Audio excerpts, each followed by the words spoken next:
George Washington Carver was born into slavery in Diamond Grove, Missouri, near the end of the American Civil War, which was fought from 1861 to 1865. George was black. His owners, Moses and Susan Carver, were white. Moses and Susan were German immigrants. They didn't like slavery, but they had a 240-acre farm that needed much work, and Missouri had entered the Union in 1820 as a slave state. In 1855, the Carvers purchased a 13-year-old slave girl named Mary. They treated Mary well and were happy for her when she gave birth to a son named Jim in 1859. Several years later, George was born.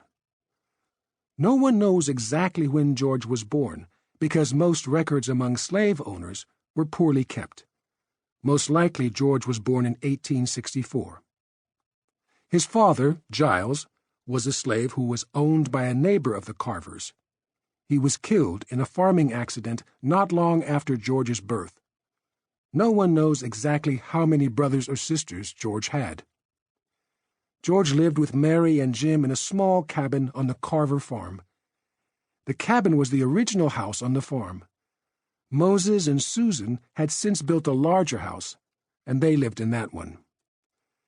One night when George was still an infant, he was asleep in the cabin. Suddenly there was a sound of men on horseback. Moses knew what that meant. Twice before his farm had been attacked by raiders, called bushwhackers, who were fighting on the Confederate Southern side in the Civil War. Missouri's role in the Civil War was complicated.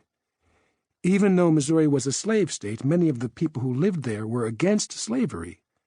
So some of the men on the Union, northern side, fought for Missouri to remain as one of the United States and to free the slaves. But some of Missouri's men fought to create a separate nation that would keep slavery legal. They were on the Confederate side. Moses was caught in the middle. He had slaves, but since he also wanted slavery to be illegal, he upset people on both sides. The bushwhackers wanted to take the slaves and sell them in a nearby state, such as Arkansas. Moses raced to the cabin and called out for Mary. Moses grabbed Jim, and Mary grabbed George. Moses and Jim escaped, but it was too late for Mary and George. The men grabbed her and her baby, and they galloped away into the night.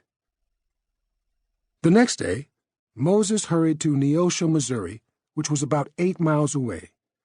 There was a man in Neosho who was a scout for the Union side. The man might know where to look for Mary and George. Several days later, the scout came back. He was clutching George, who was very sick with whooping cough, but alive. There was no sign of Mary.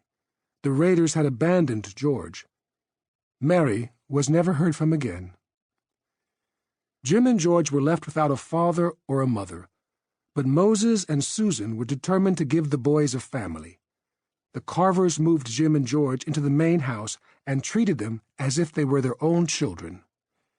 Even though the 13th Amendment freed all slaves in 1865, the boys stayed with the Carvers, whom they called Uncle Moses and Aunt Susan. George was simply known as Carver's George. The end of slavery. President Abraham Lincoln's Emancipation Proclamation was a big moment in U.S. history. The proclamation was issued on January 1st, 1863. It declared that the slaves in the 10 states fighting on the Confederate Southern side in the Civil War were free. Technically, the Emancipation Proclamation had little effect. The Confederate states had tried to leave the Union and weren't about to honor anything Lincoln said. But it was very important because it made clear that the Civil War wasn't just about saving the Union, but also was about ending slavery.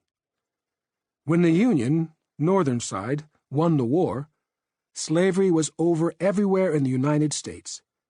It became official when the 13th Amendment to the U.S. Constitution took effect on December 6, 1865.